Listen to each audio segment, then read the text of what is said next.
কিন্তু আগতে photo video' বহুত আছে, মাজতে কিবা কিবি বস্তু ইছ্যু হৈছে, সেইটো চবেই দেখিছে।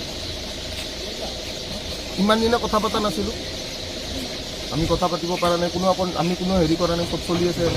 আজি চবেই কথা পাতিছোঁ চব চলো কি সদায় নিজৰ ককাই ভাই এখন লাগে, ককাই ভাইৰ মাজত কিবা কিবি থাকে, তাতে উঠে কামো খায়। মানে আজি মা আহিছে, মাৰ ক্ষেত্ৰত আমি গোটেইখিনি আলোচনা মিলি গোটেই আমাৰ সংগঠনৰ বিষয়ববীয়াখিনি মিলি আমি আমাৰ ই বন্ধুৱে হয়, মোৰো বন্ধুৱে হয়, গোটেই এসোপা আমি আগৰে এতিয়া দল সেইটো মানে এখন ঘৰত কিবা বেগত ভুল বুজাবুজি থাকে, আজি গোটেই পৰিসমাপ্তি হৈ গ'ল, চব একেলগে থকা মানুহ আমি ইয়াতে আৰু যাতে কোনো এনেকুৱা কোনো ধৰণৰ বিতৰ্ক নহয় আমাৰ মাজত, এইটো আমি আপোনালোকৰ মাধ্যমেৰে আমি জনোৱা হ'ল।